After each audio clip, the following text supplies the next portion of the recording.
नमस्कार दोस्तों, स्वागत है आपका अपने चैनल विधि जोशी एकेडमी में। These classes are very very important for your prelims and very very important for your mains. और हम कर रहे हैं Indian contract act and let's start. There में भी set of promises 1 2 3 promises. Got it? Alia Bhatt की याद आ गई होगी तुम्हें, है ना? आलिया भट्ट से शादी नहीं करोगे, ये प्रोमिस। मिलने भी नहीं जाओगे, फोन भी नहीं करोगे, सेट ऑफ प्रोमिसेस हो गया, है कि नहीं है? तो विद इन वन प्रोमिस में amount to agreement and sometimes there may be set of promises as well. Fine. So where is the consideration point? Say what is promise? When the offer is accepted, it becomes promise. So on the one hand, the person who is offering, he is doing something, I will do something, and the acceptor, by accepting, he is also offering something. Okay, I do agree. If you do this, I will do this. So whatever they are doing for each other, that is the consideration for each other's promise. There is nothing additional. Additional element of consideration will come here. If I promise you to sell my car for rupees 10 lakh and you accept to buy my car for the rupees of 10 lakh, so your giving rupees 10 lakh is consideration for my promise to sell my car to you. I am giving you my car, my consideration. You are giving me 10 lakh rupees, your consideration. There is nothing, कोई बाहर से और चीज नहीं आ रही है. And if we do agree, it becomes promise. It is an agreement in itself. If it is enforceable, it will be called as contract. So there is whatever you are saying कि there is a difference of consideration. वो वाला element नहीं है. आप बस में मेरी क्या करूं मैं? तो प्लीज का ध्यान रखना आप लोग. अच्छा ठीक है, कंसिडरेशन में आप लोगों ने 2D पढ़ा था. सेक्शन 2D कंसिडरेशन क्या कहता है? 5 पॉइंट बताइए, important points. 5 important points regarding consideration. Number 1, it should be Kanika. It should be given at the desire of promisor. Second, it can be given by the promisee, not promiser, promisee. Or third, it can be past, present or future. Fourth, it should be an act or abstinence or some promise. Let's start now. The topic is today's nature of agreement by minor. अपने आप में बहुत बड़ा topic है and number of questions will come from this segment itself.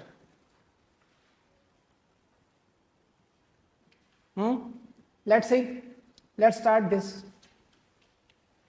This is section 2H. What it says, we have read it, we have learned it so many times. Agreement enforceable by law is contract. This is the requirement for agreement to turn into contract. It must be enforceable by law. And when an agreement will be enforceable, it is dealt by section 10. So we go for the section 10. Section 10 says what? Section 10 says essentials of a valid contract, and the parties to the contract should be competent to make the contract. It is one of the essentials. It is one of the essentials as per the section 10 that parties to the contract should be competent to contract. But it never says, Contract Act never says कि what would be the consequence. What would be the consequence if the parties are not competent to contract? What it says, the parties should be competent to contract as per the section 10. So section 10 says what? The parties to the contract should be competent.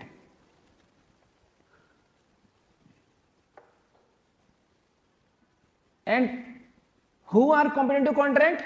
It is dealt by section 11. So please, this is the position actually, if you can read it. Section 10 says parties to the contract should be competent. Fine. Section 11 says who are competent to contract. Section 11 says who are competent to contract, and who are competent हम पढ़ेंगे, then you will come to know the parties should be, that the person should be of sound mind. And then section 12 resolves that mystery, that who are the persons who are considered to be sound mind. So this is the combo of section 10, 11 and 12. You should read these three sections read with section 2H, सब कुछ germinate section 2H से होता है, 10, 11 and 12. I hope you are getting this. 2H, 10, 11, 12.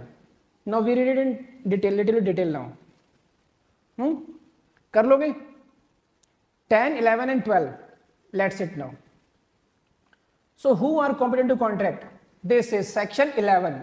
पढ़ना जरा क्या कहता है. This is every person is competent to contract who is of the age of majority according to the law to which he is subject and who is of sound mind and is not disqualified from contracting by any law to which he is subject. So there are 3 requirements. How many? 3 requirements. First, who is of the age of majority. एक बात जो कि majority की as का होगा. Number 2 क्या है? Who is of sound mind, जिसके माइंड से साउंड आती हो. नहीं? अच्छा. Who is of sound mind. And third is not disqualified from contracting by any law to which he is subject. तो ये क्या हो गए? कॉम्पिटेंट हो गए. अब इसका उल्टा क्या हो जाएगा? Who are not competent. It means what? Persons not competent कौन से हो गए? One who is minor, one who person of unsound mind, and third person who has been disqualified from contracting by some law. If the person is disqualified, he cannot make contract. If the person is of unsound mind, he cannot make contract. And again, if he is a minor, this is no. तो ये बहुत बच्चों वाली बातें, minor बातें, लेकिन ये sequence आपको आनी चाहिए, क्योंकि जब भी कभी आप मेंस में आंसर लिखेंगे इस पर आता है, तो वो सीक्वेंसिंग बहुत मैटर करती है. According to section 2H, an agreement will become contract only if it is enforceable by law, and it will be enforceable by law only if it satisfies the conditions of section 10, and as per section 10, one of the essential conditions is that parties should be competent to the contract. In this regard, section 11 says that these following 3 persons are competent to contract. 1, 2, 3, meaning thereby following persons are not competent to contract. Got it? तो इस तरीके से आप रोप इन करेंगे सभी sections को, then you will get more marks comparatively. तो यही आपको सीखना है यहाँ पर. अदरवाइज 30 सेक्शन 2H, सेक्शन 10, 11, 12 ऐसे सेक्शंस नहीं है जो आपको पढ़ते समझ में नहीं आएंगे. इनकी सीक्वेंसिंग को आप लोगों ने समझना है. कोचिंग का पर्पज ये है. समझ रहे हैं आप लोग? बढ़े आगे. So these are the 3 persons: minor, person of unsound mind, and the person who has been disqualified from the contract. These persons are incompetent to contract. But let's see it. Section who is minor क्या कहता है? Who is minor has not been defined in any section by the Contract Act. और यहां से आपका prelims से question बन सकता है. सेक्शन 2H, 10, 11, 12 में कहीं पर भी ये बात नहीं कहेगी कि who is minor. That has been dealt by Indian Majority Act 1875.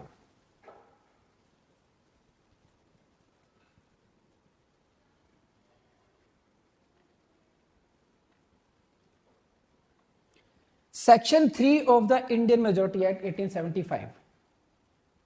क्या कहता है ये?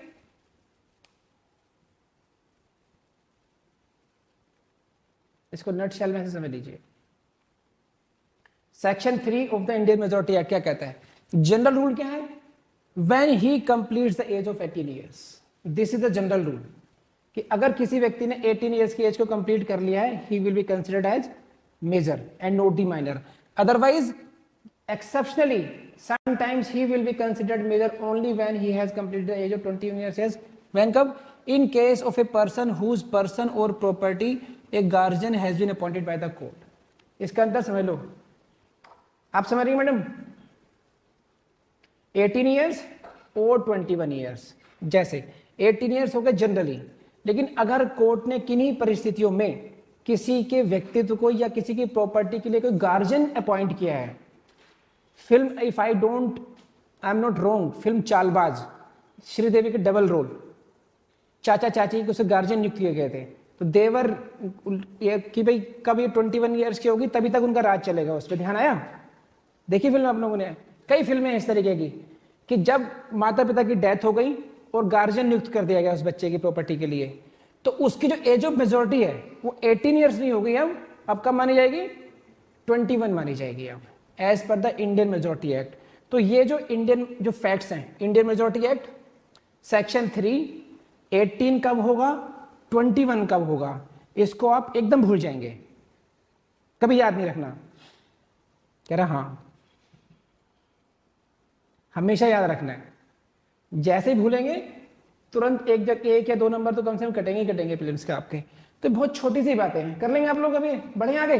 इससे आगे आती है बात, मेन बात है ये कि अगर कोई व्यक्ति, mainly minor, if he is not competent then what will happen. बल्कि इससे पहले एक चीज और रह गई आपकी, दैट इज व्हाट, माइनर तो हो गया, क्या रह गया?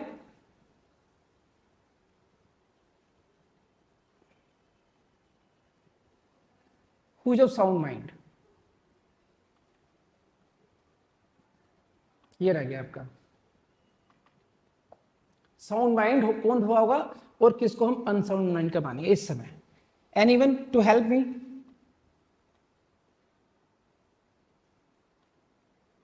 सही, ये आपने देख लिया, इसको देख लीजिए, दोबारा देख लीजिए।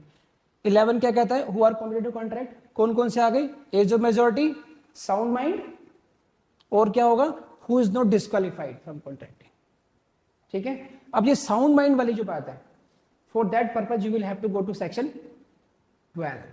क्या कहता है ये? एनीवन से दिस, पढ़ना जरा सेक्शन 12 को रहा। A person is said to be of sound mind for the purpose of making contract if at the time when he makes it he is capable of understanding it and of forming a rational judgment as to its effect upon his interest।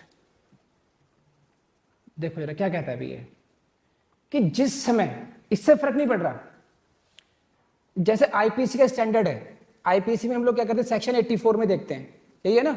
Section 84 में हम कब देखते हैं? उसकी जो soundness of mind है, जिसे हम कहते हैं legal insanity, whether he was of sound mind और ऑफ नोट, हम कब देखते हैं? At the time of commission of the offence. The time is important. Same thing is here, यहां पर जो अंडरस्टैंडिंग का लेवल है उसका, for the purpose of making contract whether the person should be considered as of sound mind और not. तो what is the relevant? Relevant is what eight the time of making of the contract. समझ रहे हो बात? अगर उस समय वो, if at the time of making contract he is of sound mind as per the section 12, कैसे? A person is said to be sound mind for the purpose of making contract। Please इसको phrase को समझो आप, क्या कह रहा है ये? देखो इस लाइन की जो मैं कलर कर रहा हूं उसको देखो, ट्राई टू अंडरस्टैंड दिस। एक बार कॉन्सेप्ट डेवलप हो गया आपका, हमेशा खुश रहोगे आप लोग।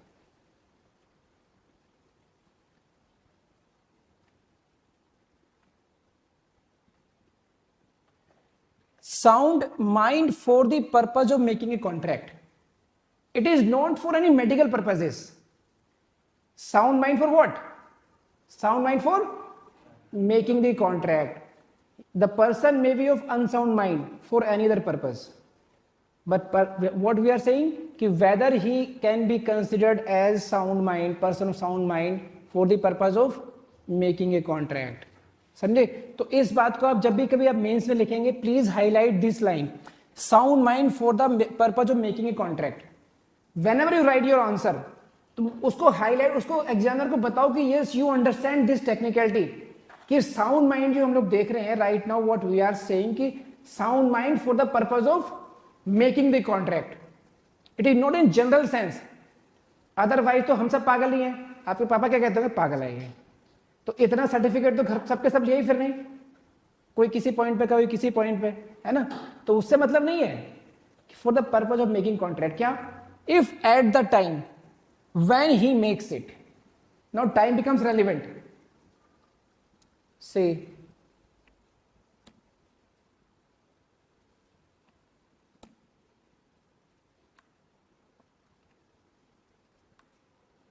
आप शायद ज्यादा अच्छा दिख रहा है आप लोगों को। This, if at the time when he makes it, it means contract, he is capable of understanding it and of forming a rational judgment as to its effect upon his interest. ठीक है, तो time is important, तो 3 बातें आ गई. We are seeing soundness for the purpose of making a contract. Number second, what is the time? Time is relevant, time is when he makes the contract. And जो standard है, standard to जज whether he is of sound mind और not, what is that? Whether he is capable of understanding it. उसको पता है या नहीं पता कि वो क्या कर रहा है, वो जो कॉन्ट्रैक्ट है उसको अंडरस्टैंड कर पा रहा है या नहीं कर पा रहा है. If he is able to understand it and उसको ये समझ में आ रहा है कि he is and of forming a rational judgment as to its effect upon his interest, कि इसके मेरे हितों पर क्या प्रभाव पड़ेगा, उसका वो रेशनल जजमेंट अगर कर सकता है, then we can say he is of sound mind. And for that purpose, just to make it a little bit, you say it.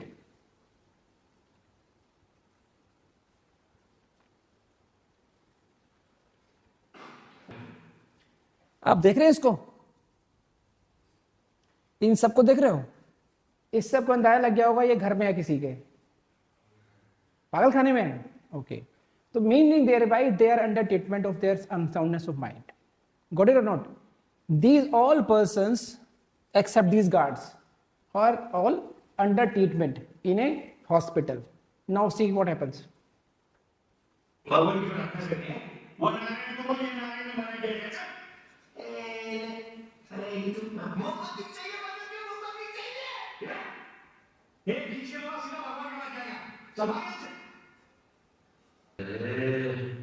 अब देखो, invitation to offer and then acceptance with the knowledge of consequences. So the person of unsound mind getting treatment in a hospital, making a contract, he is understanding what he is doing and what could be its effects as well. समझ रहे हैं आप ये? तो what the point I want to make it, section 12 it says what? मुझे लगता है कि अब बहुत ज्यादा समझाने की जरूरत नहीं है आप लोगों को.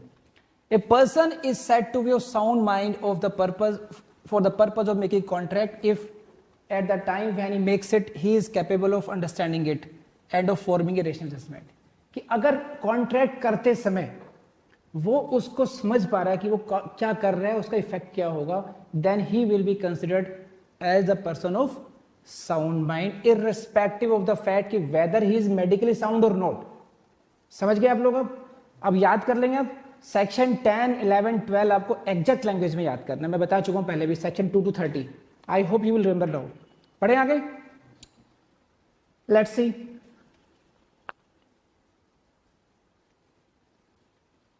नाउ इसी के उसमें थोड़ा सा इलस्ट्रेट कर रहे हैं उन्होंने. A person who is of usually of unsound mind, like in this case Salman Khan. A person who is usually of unsound mind but occasionally of sound mind. He is occasionally right now sound mind का है जब कर रहा है contract. वो may make a contract when he is of sound mind. कर लेंगे अब कि कोई व्यक्ति अगर अनसाउंड माइंड का भी है तो वह व्यक्ति भी कॉन्ट्रैक्ट कर सकता है जब वो साउंड माइंड का होगा.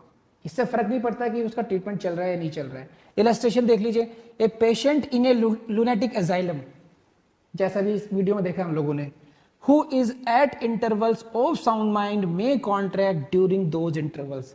ये वीडियो शायद इसी इलस्ट्रेशन के लिए बना था, एक एग्जैक्टली फिट हो रहा है. A patient in a lunatic asylum, got it, who is at intervals of sound mind may contract during those intervals. So it hardly matters whether he is in the house or in lunatic asylum. यही देखा जाएगा कि at the time of contract उसकी position क्या है, कि उसके understanding का लेवल क्या है उसका. बढ़ जाएंगे, बढ़े आगे. Now this. So second,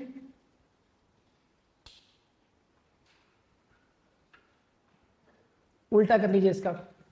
A person who is usually of sound mind but occasionally of unsound mind. एकदम ठीक है. जैसे यहां पे आप सब लोग ठीक ठाक बैठे हुए हैं, अभी कोई नहीं कहेगा कहीं कोई प्रॉब्लम है. अचानक कुछ हरकत देखने को मिलती है कहीं से, चश्मा पहन ले आदमी क्लास ले पढ़ते हुए, कुछ ऐसा करे, जहां पर डाउट हो जाए थोड़ा सा इस तरीके का, है ना, कि यूजुअली ऑफ साउंड माइंड, सही बिहेव करता है लड़का, ऐसी बात नहीं, but occasionally of unsound mind, may not make a contract when he is of unsound mind. तो जो इंसान को आप कहेंगे एकदम सही है, पढ़ा लिखा समझदार है, लेकिन जिस समय उसके उबाल आता है वाला, अनसाउंडनेस वाला, उस समय कॉन्ट्रैक्ट नहीं कर सकता। आई होप कि अब मेरे ख्याल से आप लोग जो कॉन्सेप्ट है इसका वो समझ गए होंगे पूरा, इससे ज़्यादा डिटेल में समझाने की जरूरत नहीं है। सेक्शन 10, 11, 12 कर लेंगे। अब बढ़े आगे। ये लास्ट स्लाइड है आपके लिए। दो तरह के सिचुएशन डील किए इन्होंने, usually of unsound mind and usually of sound mind. Sound unsound mind का व्यक्ति भी कर सकता है, कब? जब वो साउंड माइंड का होगा, और अनसाउंड माइंड का नहीं भी कर सकता जब वो अनसाउंड माइंड का रहेगा वो। तो it all depends the situation, mental state eight the time of making the contract. बढ़े आगे। चलिए, तो ये तो था अभी तक का सबका कि पार्टीज कॉम्पिटिटिव कॉन्ट्रैक्ट होनी चाहिए, और कौन कौन सी पार्टीज ऐसी होंगी जिनको हम लोग पार्टीज कॉम्पिटिटिव कॉन्ट्रैक्ट मानेंगे। 11 एंड 12 में आ गई बात। वो now we deal with the consequence में कि भाई अगर पार्टीज कॉम्पिटिटिव कॉन्ट्रैक्ट नहीं है तब क्या होगा, उसकी कहीं भी कोई डिटेल, कोई सेक्शन आपको कॉन्ट्रैक्ट एक्ट में, बेरेट में कहीं नहीं मिलेगी। And for that purpose you will have to go to the case of किसकी बीबी? मोहरी बीबी बनाम Dharmodas Ghose. So we start with this. For that purpose I give you notes. ठीक है, नोट्स मंगाते हैं आपके लिए। पढ़े अब। तो टॉपिक क्या है हमारे पास अब? कि हमारा टॉपिक ये है कि हमने डील करना है कि अभी तक हम लोगों ने क्या पढ़ा कि पार्टीज कॉम्पिटेंट कौन होंगी, लेकिन अब क्या है कि अगर पार्टीज कॉम्पिटेंट नहीं है तो उसका कॉन्सिक्वेंस क्या होगा, और उसको जानने के लिए जो लीडिंग केस लॉ है इसमें, दैट इज व्हाट, मोहरी बीवी बनाम धर्मदास घोष। और इस केस को आप लोगों ने, ऐसे नहीं है कि केवल आपने केवल नेम याद कर लिया और उसका जजमेंट याद कर लिया। You will have to read this case law in detail. कौन कौन से आर्ग्यूमेंट हुए, क्या फैक्चुअल मैट्रिक्स है इसकी, किन किन पॉइंट्स पर इन्होंने आर्ग्यूमेंट्स किए, और प्रिवी काउंसिल ने उसमें क्या क्या हेल्ड किया। Got it? तो all points should be on your tips. Factual matrix, points of arguments and decision of privy council on each point raised in this case. What it says? Privy Council in Mohri Bibi versus Dharamdas Ghosh in 1903 held that agreement by minor is void. And void is defined where? Section? Void. हाँ, तो कहां पर defined है? Section 2G. Got it? किसे कहते हैं void agreement? An agreement which is not enforceable by law is called void agreement. So void means the agreement which is not enforceable, meaning thereby what? If minor enters into a contract, that agreement, if minor enters into an agreement, that agreement will not be enforceable by law. Got it or not?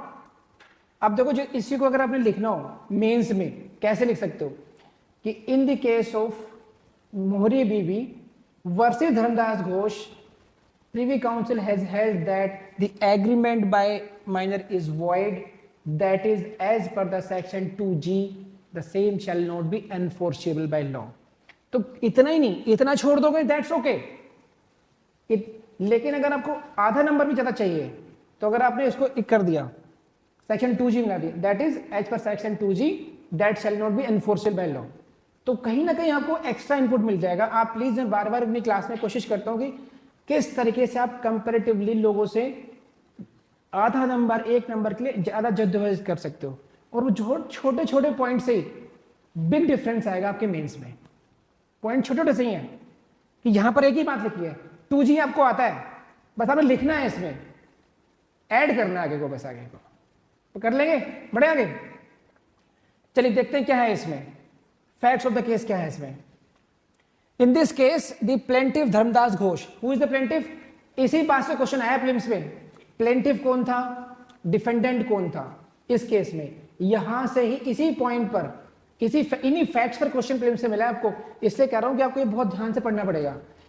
In this case the plaintiff Dharmodas Ghose while he was a minor mortgaged his property in favor of the defendant Brahmadatt who was a money lender to secure a loan। तो there are two persons now, plaintiff कौन है, नाम क्या है, Dharmdas Ghosh. Defendant कौन है, ब्रह्मदत्त कौन है, मनी लेंडर। धर्मदास घोष कौन है, ही इज ए माइनर। उसने क्या किया है, he mortgage his property with the defendant money lender. उससे लोन लेने के लिए, पैसा लेने के लिए उसने क्या किया, अपनी प्रॉपर्टी को मोर्टगेज किया है। यहां तक बात समझ में आ गई बात। Who is plaintiff, Dharmodas Ghose. और एज कितनी थी उसकी, when he mortgage the property he was minor. I think it is sufficiently detailed हो गया यहां तक का।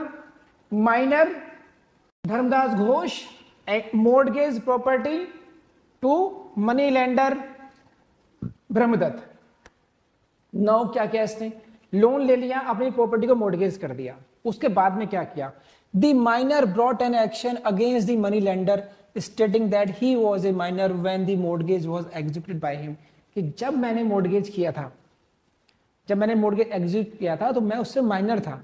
आई was not capable of entering into contract, so my mortgage deed should be cancelled.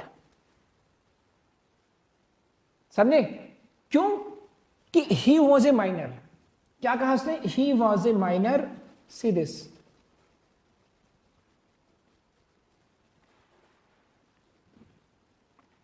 he was a minor when the mortgage was executed and on the sole basis the mortgage deed should be cancelled.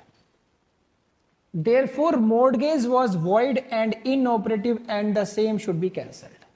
तो sole basis क्या है उसके action का, जो plaintiff लाया, sole basis क्या है, his minority, कि because I was minor meaning thereby I was not capable of entering into contract and therefore this agreement cannot be enforceable by law, therefore it is void and it should be cancelled now। समझ गया उसके case का, समझ में आ गया क्या कह रहा है plaintiff. Now next important things, eight the time of the transaction the attorney who acted on behalf of the money lender, money lender खुद नेगोशिएट नहीं कर रहा है, उस समय कौन नेगोशिएट कर रहा है, उसका attorney. Had the knowledge that the plaintiff was a minor. Please इस फैक्ट को बहुत ढंग से समझिए, दिमाग में बिठा लीजिए, ये वेरी वेरी इंपॉर्टेंट फैक्ट है कि जो उसका अटॉर्नी है उसको इस बात की नॉलेज उसी समय थी कि भले ही ये अपने आप में कह रहा है कि ये माइनर है, but I have the knowledge, I know you are not minor, sorry you are minor. Minor ने अपने को भले ही उसने मेजर दिखाया और लोन लेते हुए, लेकिन it was in the knowledge, किसकी नॉलेज में, अटॉर्नी की। अटॉर्नी किस कैपेसिटी में है, agent of the money lender. जो मनी लेंडर है उसके एजेंट की कैपेसिटी में है यहां पर ये अटॉर्नी। तो उसको पहले से ही पता है कि भले ही तुम मुझे कुछ भी दिखा रहे हो, अपने को मेजर बता रहे हो, but he has the knowledge that he is minor. अभी इसका जिक्र आएगा काफी, इसको समझ गए अपनी, बढ़े आगे। No so this is the story, इसको ढंग से समझिए, पिक्चराइज कर दिया इसको मैंने। He is the plaintiff Dharmodas Ghose, he is minor. What is he? What he did? He mortgaged his property to him. Who is he? Defendant Brahmadatt money lender, loan लेने के लिए। Got it or not? Who is acting on his behalf? He is acting. He is who? Attorney of money lender. He is the, इसको पता है कि भाई ये minor है, ये व्यक्ति माइनर है, इसकी नॉलेज में है ये, बात समझ आएगी नहीं। तो he was a minor when the mortgage was executed by him, the mortgage was void। ये इसका प्ली है प्लेंटिफ का। इससे स्थिति क्लियर हो गई आपकी नहीं? तो कितने खिलाड़ी हैं यहाँ पर, कितने प्लेयर हो गए, 3, plaintiff, defendant and his attorney. Attorney is having the knowledge about the right age of the plaintiff at the time of making the contract. बढ़े आगे। नाउ इसका जो प्ली है प्लेंटिफ का, इसके रिबर्ट में what are the defences of the defendant, defendant ने क्या क्या कहा, 3 बातें कही। डिफेंडेंट ब्रह्मदत्त ने क्या कहा, 3 बातें, 2 बातें, देखिए क्या। The minor had falsely misstated his age, law of estoppel should apply against him. पहली बात, कि जब माइनर ने कॉन्ट्रैक्ट किया था इसने हमसे झूठ बोला था, falsely misstated his age and law of estoppel should be applied against him. You know the meaning of law of estoppel? Law of estoppel means कि अगर आपने कोई रिप्रेजेंटेशन की है then you cannot change your words. अगर आपकी representation के base पे someone has acted, someone has given you loan, someone has acted to his disadvantageous position, then you cannot say कि I did not say like that. You will have to be as, you will have to act as per your words. You will not be permitted to deny whatever you have said earlier. जो भी आपने पहले कहा है उससे आप बदल नहीं सकते, आप समझे आप? तो दिस वॉज कि इसने क्योंकि अपने को उससे पहले मेजर बताया था, because he has stated himself to be major, now he cannot take the plea that he was minor. Law of estoppel should be applied against him and he should be denied to say that he is a minor now. What was held? Privy Council ने क्या कहा? No estoppel as he was not misled. कि minor इस case में law of estoppel apply नहीं होगा, because why? Because your attorney had the knowledge. इसने भले ही अपने मिस स्टेट किया fact, but your attorney that is your agent was having knowledge कि that no he is minor. समझे आप ये नहीं है? तो जो बात मैंने बताई थी आपको कि ये attorney of the money lender was having knowledge that he is a minor, therefore law of estoppel will not be applied against the minor in this case. तो प्लीज मैं इसको बहुत छोटी छोटी बातें क्यों इतनी पेन लेकर समझाने की कोशिश कर रहा हूं. These things become very very important in mains and also in prelims. एक एक फैक्ट पे आपके क्वेश्चंस आते हैं, स्टेटमेंट आते हैं, तो वहां पर कहीं फंस जाएंगे आप. तो पहला प्ली क्या है? Law of estoppel. Privy council ने क्या किया? डिनाइड फॉर दैट कि no, in this case law of estoppel will not be applied against the minor because you were not misled. आप मिसलेड नहीं हुए थे, भले ही उसने कहा था, but because you had the knowledge, तो हाउ कैन यू से कि you were misled? You were having true information with you. ठीक है, बढ़े आगे. Now second, what he had said in this case, okay you want to cancel this mortgage, eight least refund the loan taken by him. उसने जो loan लिया है, उसने property mortgage की है, मॉर्गेज आप कैंसिल कर दीजिए, property will come to him, will go to him. Now at least refund the loan taken by him. उसने जो लोन लिया है उसको आप रिफंड कर दो. Refund the loan taken by me under section 64 and 65 Indian contract act. सही में भाई? 64 में या 65 में you refund me. Now what the privy council said कि section 64 is applicable in the cases when the contract is voidable. Section 64 comes into play when the contract is voidable. Not in this case, because minor को जो agreement है that is what? Void ab initio. और ये contract किसको deal कर रहे हैं? Section. तो if you have read, please go to section 64. Read it.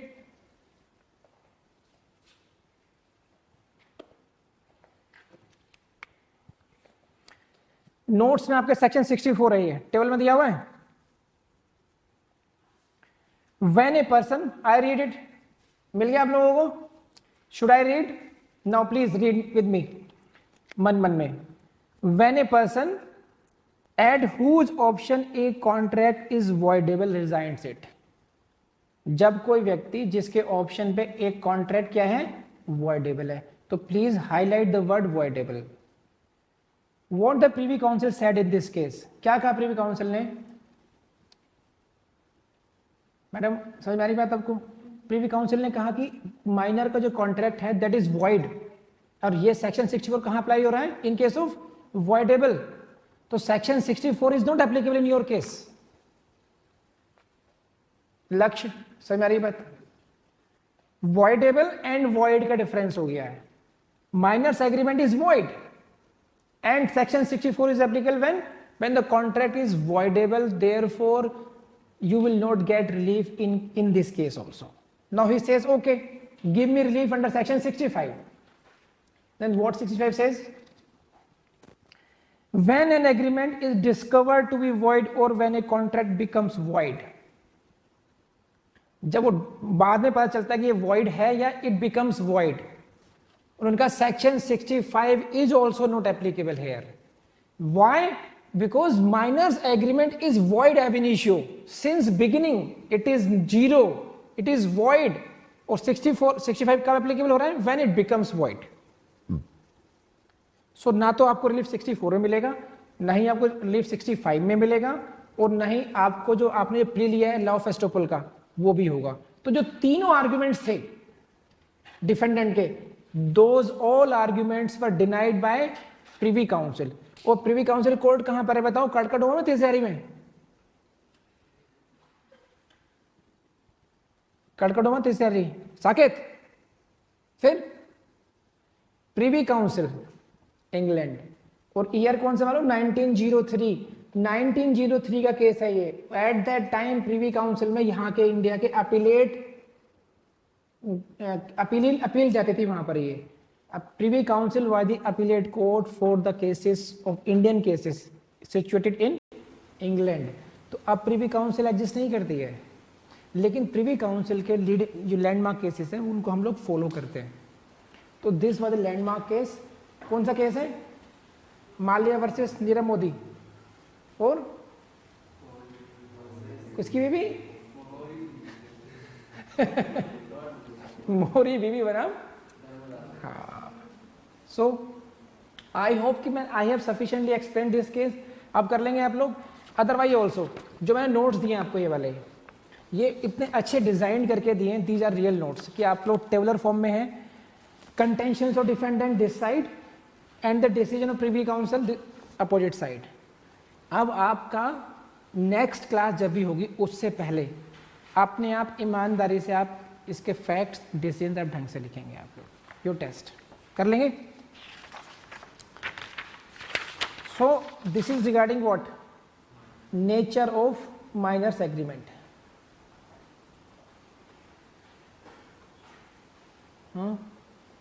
तो अभी तक हम लोगों ने, अगर आपको देख पा रहा होगा, शायद थोड़ी दिक्कत है कि छोटा लिखा हुआ है, कंसाइज करके इसमें. अभी तक जो हम लोगों ने पढ़ा देख लेते एक बार. क्या सेक्शन 10 से हमने पढ़ा, शुरुआत की थी. सेक्शन 10 ने क्या कहा? Who are the parties competent to contract. ठीक है. सेक्शन 11 ने बताया who are competent to contract. Section 12 में एक्सप्लेन किया who are the persons of sound mind for the purpose of making contract. तो सेक्शन 10, 11, 12 आ गई. उसके बाद में आया nature of the minors agreement. Mohori Bibee बनाम धर्मदास घोष, उसने क्या कहा कि वॉइड होगा ये. तो अभी तक हम लोगों ने ये पढ़ा है. सो माइनर के केस में हम लोगों ने अभी तक यहाँ तक पहुँचे कि नेचर ऑफ माइनर क्या होगा वो. अब नाउ इसके जो ऑफशूट्स हैं, 4-5 ऑफशूट्स हैं, हम लोगों ने वो पढ़ना है कि इन केस ऑफ पार्टनरशिप क्या होगा, इन केस ऑफ एजेंसी में क्या सिचुएशन रहेगी. डिफरेंट काइंड्स ऑफ सिचुएशंस आपको पढ़नी है कि उस स्थिति में माइनर अगर एग्रीमेंट करता है तो क्या होगा उसमें. और फिर हम आगे जाके पढ़ेंगे सेक्शन 68 भी पढ़ना पड़ेगा आपको. When the necessaries are supplied to him और हिज डिपेंडेंट. सही है. तो देखते हैं इसमें क्या है. तो पहली सिचुएशन आपकी यह है कि position of A minor in partnership. In this case what is the situation of the minor in partnership. Partnership समझते हैं आप लोग, डेली करते हैं आप लोग. क्या है? A minor being incompetent to contract can not become a partner. पहली बात. क्वेश्चन क्या है यहां पर कि क्या कोई माइनर पार्टनर बन सकता है या नहीं बन सकता. तो answer is what? Because he is not capable of entering into contract. क्योंकि कॉन्ट्रैक्ट ही नहीं कर सकता, इसलिए he can not become a partner. तो first line don't forget this. क्या? A minor being incompetent to contract, he is not capable of entering into contract, therefore he cannot become a partner.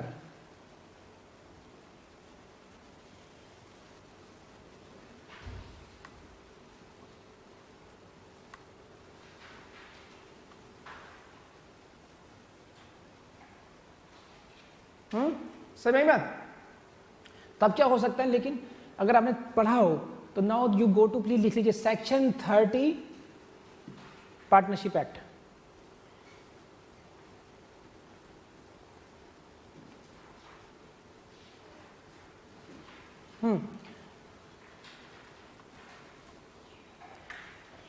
A minor being incompetent to contract cannot become partner, but he may be admitted to the benefits of partnership. Section 30 clause 1.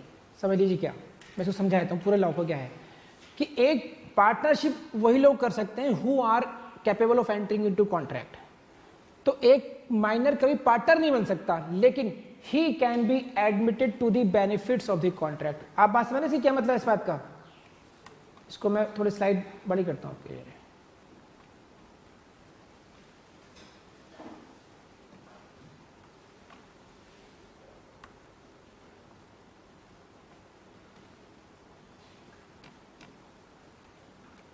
अब देख रही है line ये वाली है, he may be admitted to the benefits of partnership, meaning thereby partnership मेरे और आप सबके बीच में है, we are partners in a joint venture, and then किसी माइनर को हम लोग कहेंगे ठीक है वॉट हमारे जो बेनिफिट्स होंगे, जो प्रॉफिट्स होंगे, उसमें से एक शेयर 5%, 2%, वॉट एवर जो भी हमारे बीच में एग्रीमेंट हो, we will give to him.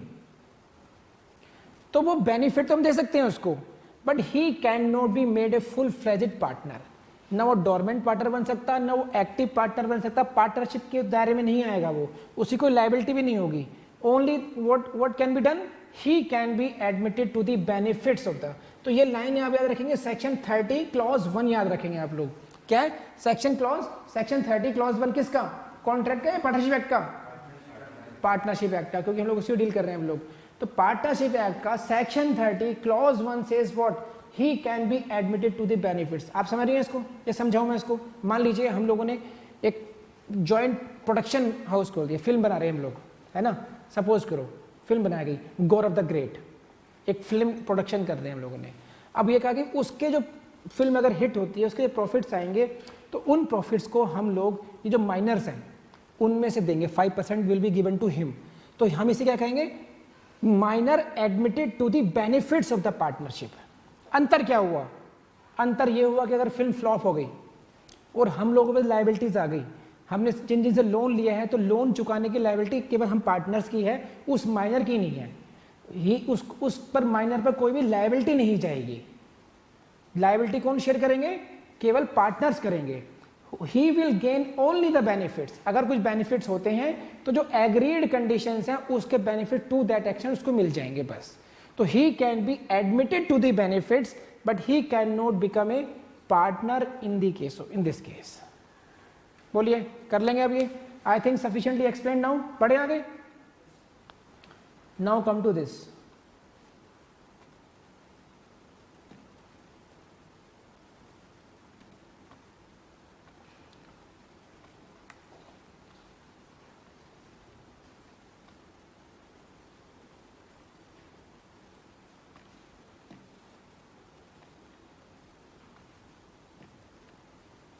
Position of minor in case of agency.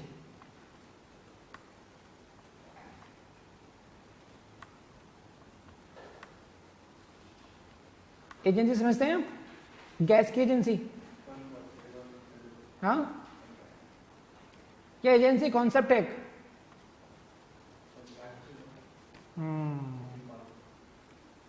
क्या है rule? Position of minor in agency. Agency के केस में माइनर की पोजीशन क्या होगी? क्या होगी? A minor can not become a principal.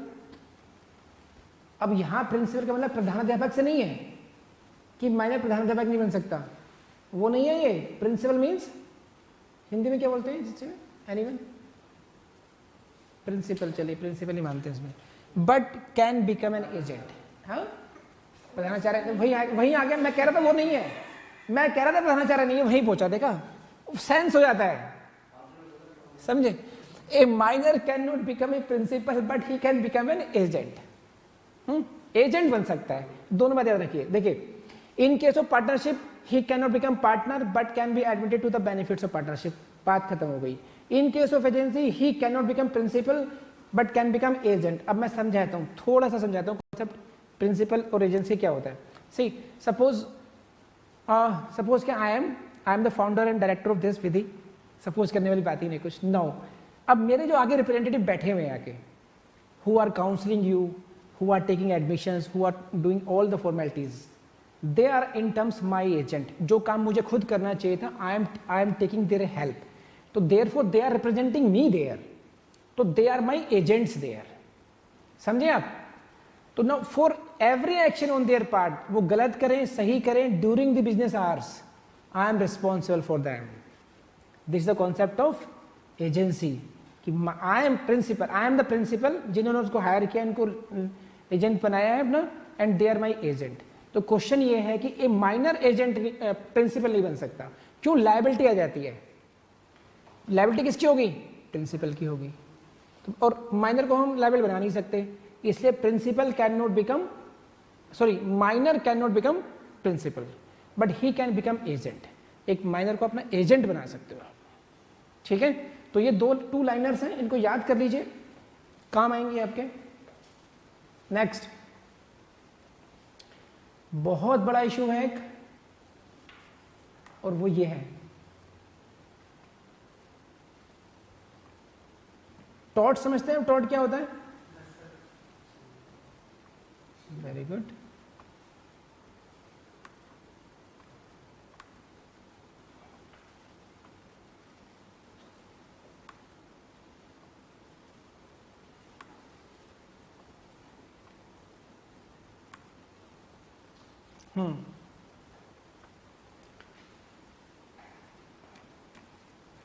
Minus liability when the same act results in a tort as well as breach of agreement.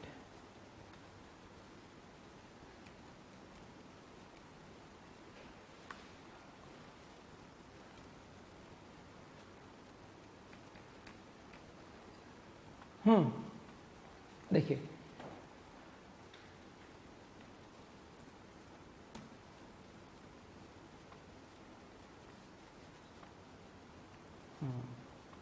minor की liability when the same act results in a tort as well as breach of agreement. I hope you understand the concept of tort.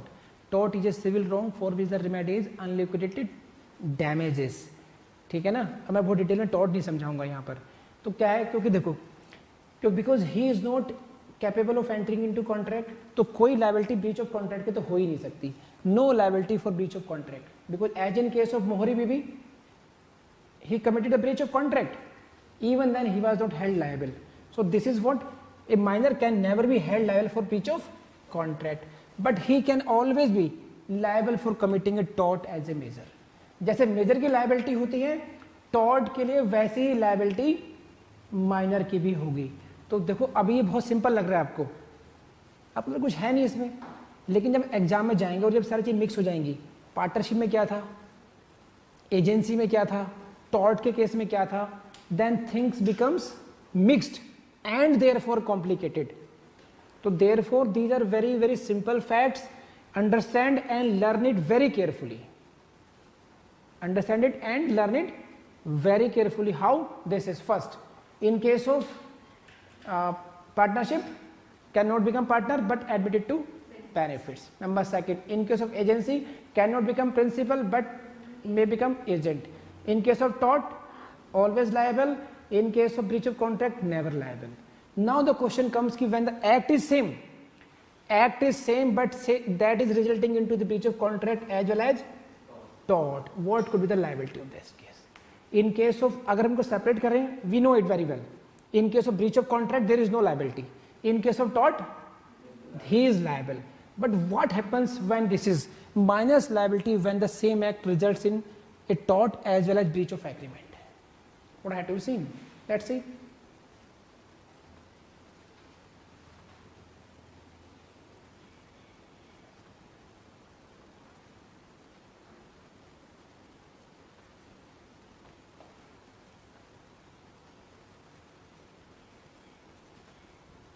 This is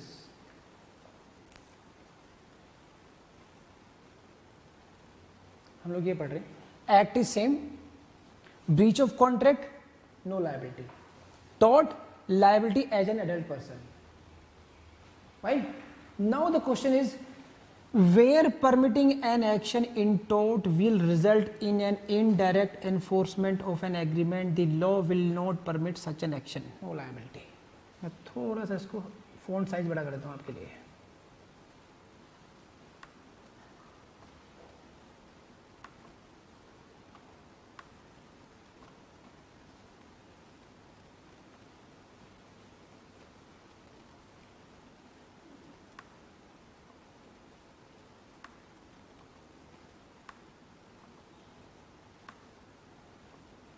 See, in case of breach of contract there is no liability. This is a settled law. Now what the court said? Court said कि if in enforcing tortious liability, अगर हम tortious liability को enforce करते हैं और उसकी वजह से इनडायरेक्टली हम फिर कॉन्ट्रेक्चुअल लाइबिलिटी को एनफोर्स कर रहे हैं, then we will not permit such action. नहीं समझ में आई बात? सी वो कुछ साइड बनाता हूँ आपको, मेरे में ऐसे समझाते हैं. इसमें टॉर्चस लाइबिलिटी को अगर हम एनफोर्स करें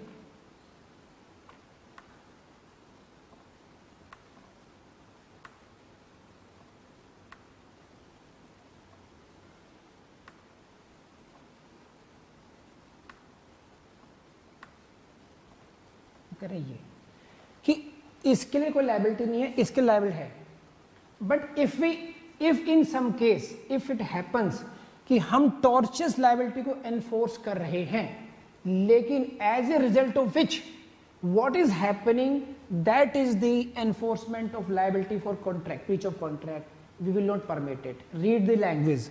where permitting an action in tort, action in what? Action in tort. Where permitting an action in tort will result in an indirect enforcement of an agreement, the law will not permit such an action. tort के लिए action को permit कर रहे हैं, उसकी वजह से अगर एग्रीमेंट एनफोर्स हो रहा है तो एग्रीमेंट, जो enforcement of agreement is prohibited, तो we will prohibit it directly as well as indirectly. जो ब्रीच ऑफ कॉन्ट्रैक्ट है उसके लिए कोई लायबिलिटी होगी नहीं माइनर की, ना वो डायरेक्टली होगी और ना ही वो इनडायरेक्टली होगी.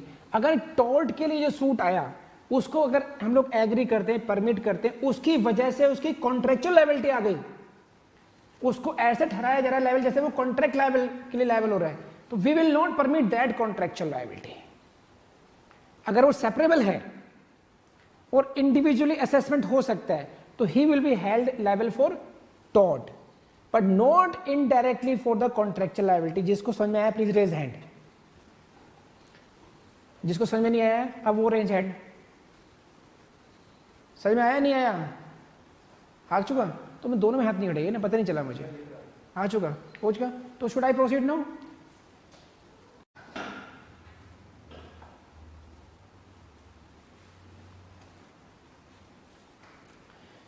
So one of the subtopic in the chapter of nature of minors agreement is what? Return of benefit secured by a fraudulent minor. If the minor has been fraudulent and he has obtained some benefits as well, so whether those benefits, whether the minor can be asked to restore those benefits or not, whether he can be asked to compensate to the victim or not, or he should be given the free hand because you are minor, you can do everything. So what is the legal position in that aspect? See, in case of Mohri v versus Dharamdas Ghosh, क्या हुआ? What happened? He was not asked to return. Neither law of estoppel was applied upon him, nor he was asked to return the loan secured by him. And though he was fraudulent, उसने अपनी as को छुपाया था कि मैं major हूं, और उसके बाद उसने उसको कैंसिलेशन कराया. तो दीज काइंड ऑफ क्वेश्चंस में एग्जैक्टली लीगल पोजीशन आज की डेट पे क्या है कि whether the minor can be asked to restore the benefit और नॉट. तो this is the problem and you will have to see कि what is the exact legal position. This is return of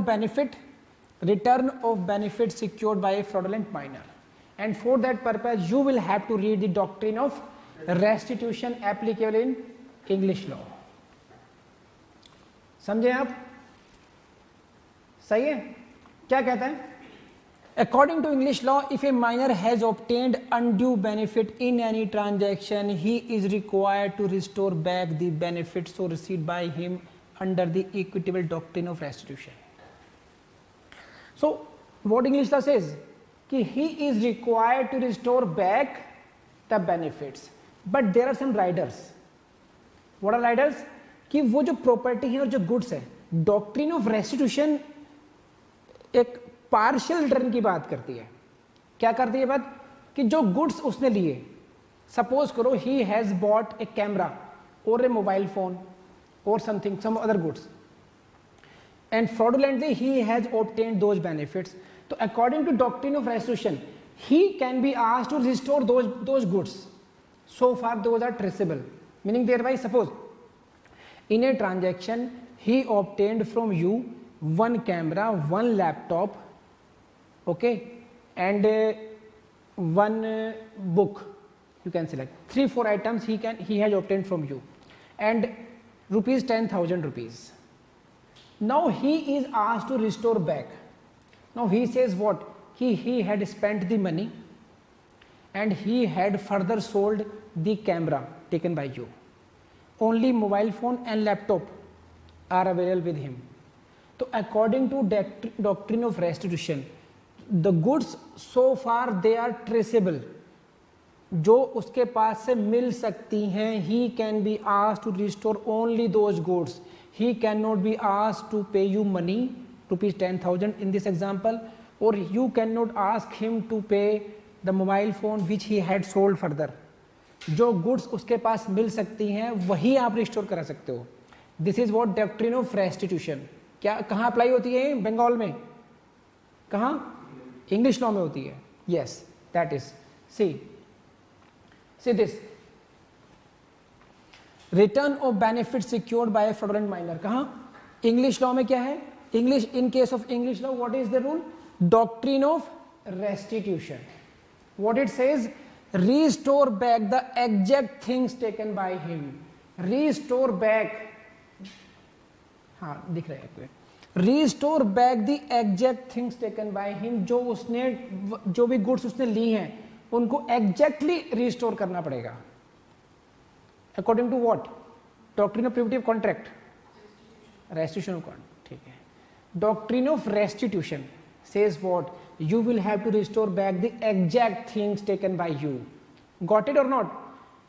Applicable only to goods or property received by a minor or so long as they can be traced and are still in his possession. These are very important things. Not applicable on money. Doctrine of restitution doesn't apply in case of money. Please note it. It is already in your notes. I have given you notes. It is written there. Applicable only to goods or property. ठीक है. जो goods और property उसने receive की हैं and which, this is very important. Please see this. मैं colour change करता हूं इसका थोड़ा आपको. So long as they can be traced and are still in his possession. Very important line.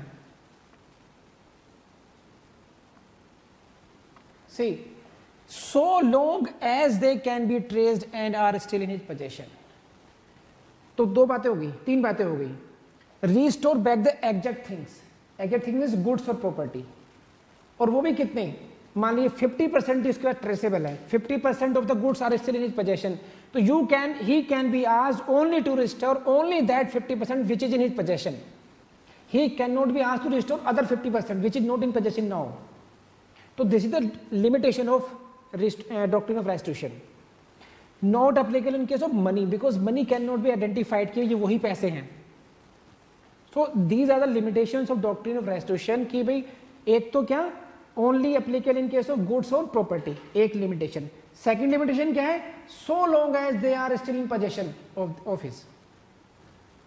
If the goods or property are not in the possession of the minor, he cannot be asked to restore as per the doctrine of restitution. आप समझ रहे मेरी बात क्या कर रहा हूं मैं?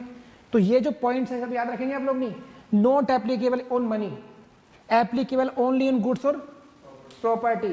एंड वो भी कब तक? So long as they can be traced and are still in possession. कर लेंगे? हाँ है ना? And this is the case of Leslie versus.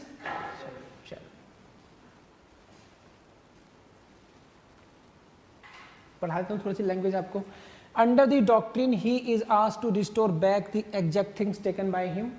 It is applicable only to goods or property received by a minor so long as they can be traced and are still in his possession. कर लेंगे? Since it is difficult to identify money and to prove whether it is the same money or different one, the doctrine does not apply to money. But this doctrine is not applicable in India. This लिख लीजिए कहीं ना कहीं. और एक statement है Lord Sumner का, ये प्लिम्स में कई बार पूछा जाता है आपसे. Where the question of repayment is there, the doctrine of restitution does not help, or as stated by Lord Sumner. क्या कहता है लॉर्ड समनर का ये जो स्टेटमेंट है, restitution stops where repayment begins. क्या स्टेटमेंट है? restitution stops where repayment begins. restitution stops where repayment begins. तो ये किसने कहा था?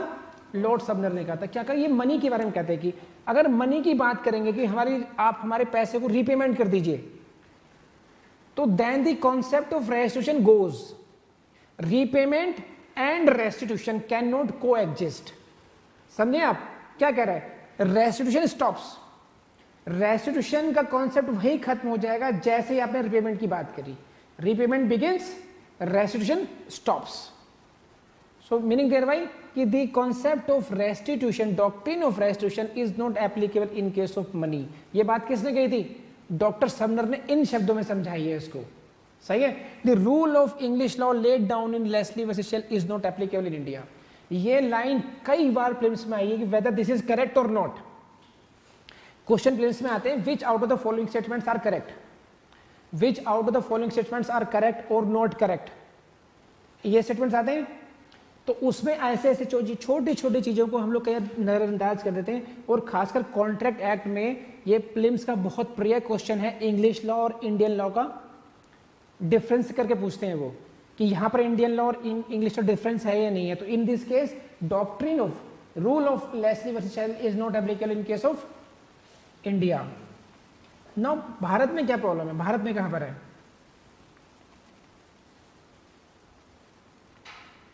See, in case of India, ये दिख रहा है आपको? छोटा तो नहीं है? नहीं है, ठीक है, वो थोड़ा बड़ा कर देते हैं.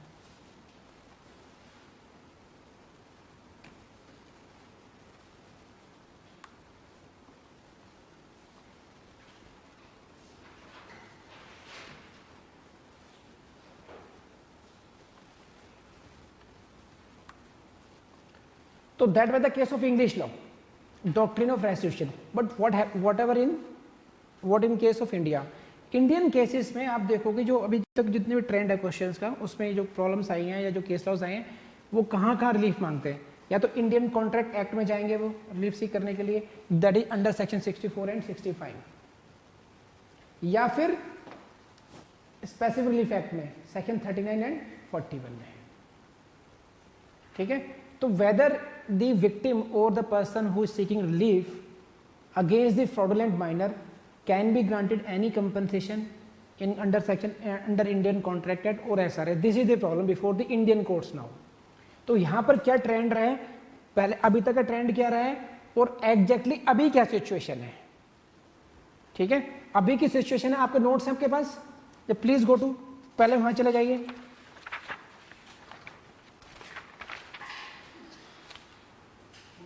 This is page 5. Present position in the India can be summarized like this. मिला आपको?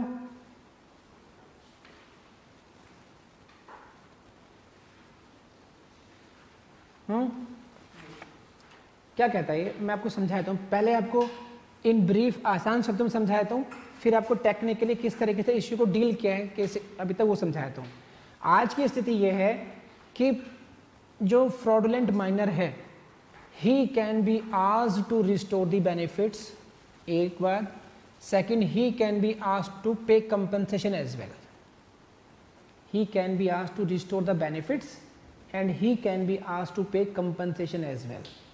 Weather he comes to the court as a plaintiff, he himself is coming to the court, और whether he is coming as a defendant. In both cases, he can be asked to restore the benefit as well as to pay the compensation. और जो view है court का, कहाँ पर लेकर खड़ा करना है? प्री कॉन्ट्रैक्ट पोजीशन पे, original, to restore both parties at original position. Contract में एंट्री करने से पहले जहाँ पर वो थे उनको उस स्थिति में ला करके खड़ा करना, प्री कॉन्ट्रैक्चुअल पोजीशन में लाके खड़ा करना। Are you getting this point? तो this is the exactly law at present in India now, to bring both the parties in the original position, pre contractual position, whether he is coming before the court as a plaintiff और defendant. अब ऐसा क्यों करना पड़ रहा है? क्यों? Because इससे पहले जो कोर्ट्स ने अलग अलग व्यू ले रखा था। कैसे? कि whether he is coming as a plaintiff means खुद फ्रॉड कर रहे हो और खुद ही फिर रिलीफ सीक करने आ रहे हो कोर्ट से। In case of plaintiff, first of all you did fraud, now you yourself is coming to the court seeking relief from the court, तो व्यू इज डिफरेंट। अदरवाइज क्या क्या हो सकते हैं? You are not coming to the court, other party coming to the court seeking relief against you, and then you are coming before the court as a defendant. तो पहले plaintiff और defendant के बारे में कोर्ट्स अलग अलग deal कर रही थी। Now the situation has become very clear and this is कि वेदर ही इज प्लेंटिफ, पहले पढ़ लेते हैं, चलिए आज का लॉ है क्या, ये प्रेजेंट पोजीशन क्या है। If a minor goes to the court as a plaintiff, अगर प्लेंटिफ के रूप में जाता है वो, for the cancellation of an instrument the court में on adjudicating the cancellation require such a minor to restore the benefit and to make such compensation. Got it? अगर plaintiff के रूप में जाते हो कोर्ट में और कहते हो कि ये मॉर्गेज डीड का इंस्ट्रूमेंट है या सेल ऑफ डीड है, whatever you are seeking the relief, then you can be asked to restore the benefit if you have taken any advance, return it and make compensation also, and to make such compensation to the other party as justice may require. The object of the present provisions is to restore the parties to their original position as far as possible. Please, यहाँ पर बहुत important, कई बार prelim से question आते हैं यहाँ पर कि what is the object of the Indian law at present in this case? To restore the parties to their original position. Original position में उनको पहुंचाना जहां तक हो सकता है वो, उसके लिए क्या कह सकते हैं? Restore the benefit and make such compensation. कर लेंगे आप लोग? सेकंड, उन्होंने प्लेंटिफ डिफेंडेंट डील किया है अलग अलग, लेकिन बात सेम है दोनों में, whether he is coming as a plaintiff और whether he is coming as a defendant. Again defendant में क्या कहता है? When the minor is the defendant in a case and he resists the enforcement of the suit on the ground that he is incompetent to contract, the court may ask him to restore such benefit. Again, restore such benefit to the other party to the extent his estate has been benefited. Through this provision, the parties are tried to be put to the pre-contract position. Moreover, compensation in terms of money is also permitted. So in both case, what is the law? कि pre-contractual position में आपको लाके खड़ा करना है, ठीक है? इधर you are a plaintiff, minor a plaintiff और defendant, it doesn't matter now, you are suppose to restore the benefit to the extent आपने बेनिफिट लिए हैं, उसके आपने को वेल्दी बनाया। And secondly, court will see whether any compensation is to be granted to the other party और not. Now इसका background क्या है? इसके बैकग्राउंड में आपको जानने के लिए you will have to read 2 cases, please go for that.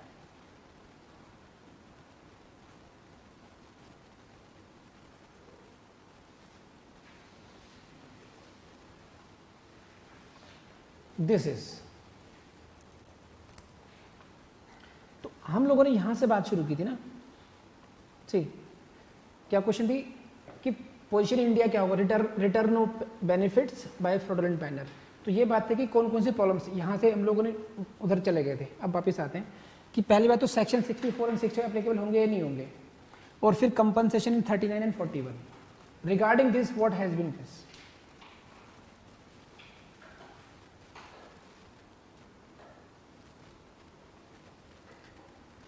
Section 64 and 65 we have read in case of Mohori Bibi versus Dharamdas Ghosh कि these section 64 and 65 does not apply in case of minor। हमने पढ़ा था अभी 64 में क्यों becomes void, sorry voidable contract, और 65 में क्यों becomes void। तो we have read this, okay or not? तो ये तो इशू ऑलरेडी डील हो चुका था मोहरी बीबी में कि section 64 and 65 will not be applicable in this case। Section 39 and 14 में क्या कहता है?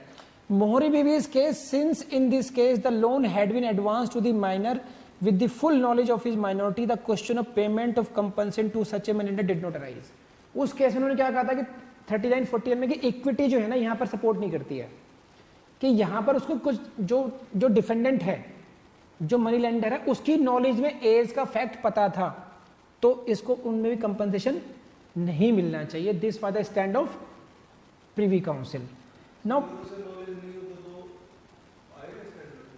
अब तो एट प्रेजेंट सब कुछ चेंज हो चुका. अब तो जो एट प्रेजेंट है वो तो बता ही चुका सारे में. आज की स्थिति पहले बता चुके आपको कि इससे पहले के इतिहास में क्या था वो समझा रहा हूं आपको. एट प्रेजेंट तो बता ही चुका आपको कि आपको ये देखना होगा कि उसके कितने बेनिफिट लिए और प्री कॉन्ट्रेक्चुअल पोजीशन पे कैसे लाके खड़ा कर सकते हैं. बस this is the only criteria for that. अब देखो ये दो केसेस हैं, इलाहाबाद हाई कोर्ट का और लाहौर हाई कोर्ट का, और अगर आपने इन केसेस को भूले तो you are risking your success. I am telling you that is the importance of these cases. You are risking your success if you forget these two cases. किस केस का? Allahabad high court में कौन सा case है? Ayodhya Prasad versus Chandan Lal. और जैसा आपको ना यहाँ पर Suleman, you will remember the name of judge, you will remember the name of case law, you will remember the court, Allahabad High Court, Ayodhya Prasad versus Chandan Lal, and the judges Suleiman, Chief Justice Suleiman. ये तीनों facts you should remember.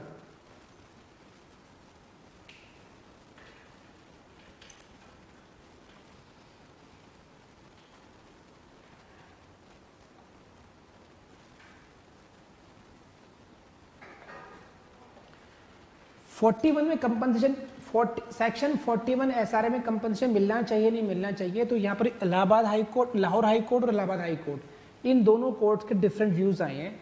तो इसलिए इन दोनों court का views कौन कौन से cases थे, कौन कौन से जुडिशियल ऑफिसर थे, that is why this become very important. Lahore high court और इलाहाबाद हाई कोर्ट, ये they are dealing with whether section 41 CRP SRA में कंपनसेशन देना है नहीं देना. क्या कहता है इलाहाबाद हाई कोर्ट? क्यों डिफेंडेंट और प्लेंटिफ का क्राइटेरिया बनाया इन्होंने अलग अलग, कि अगर a minor, if he is a defendant, if the minor is defendant, he can not be asked to give any relief. Font size change करता हूं थोड़ा सा आपके लिए.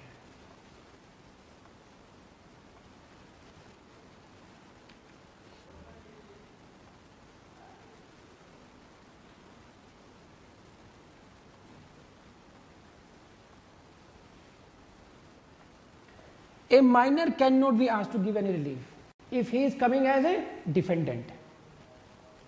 कब की कौन सी बात कर रहे हैं, कौन सी कोर्ट ने कहा है? इलाहाबाद हाई कोर्ट ने. अब ऐसा नहीं है, मैंने एट प्रेजेंट पोजीशन आपको बता दी है. इलाहाबाद हाई कोर्ट ने इस केस में ऐसा कहा था, ठीक है. और if he is coming as a plaintiff,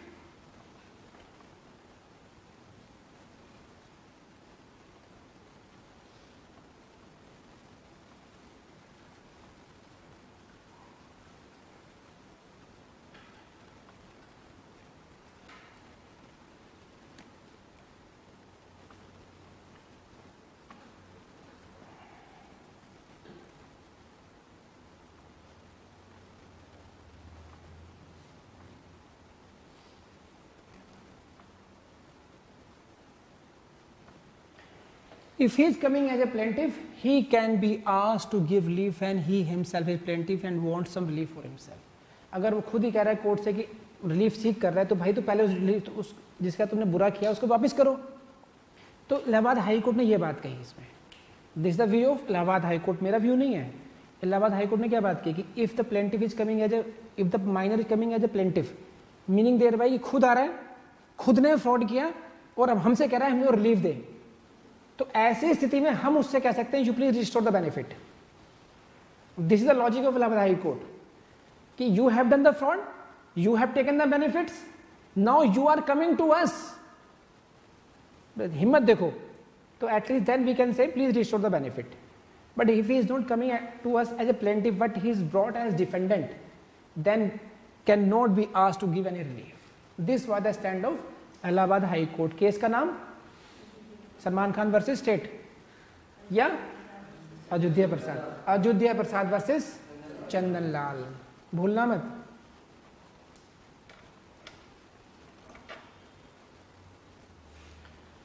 कर लेंगे। नाउ सेकंड कोड कौन सी है? Lahore high court.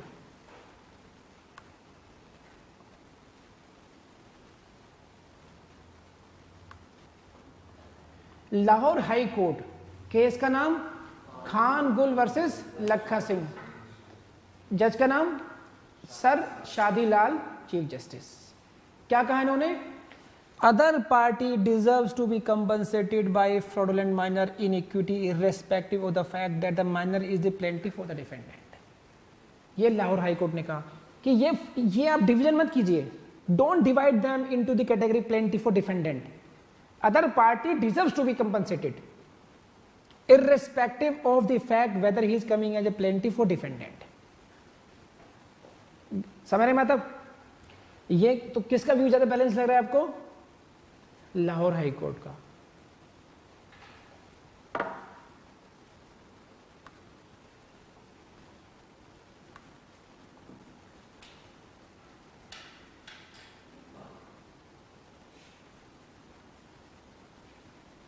ठीक है, तो the view expressed by sir Shadilal chief justice in the Lahore case has been considered to be better माना गया।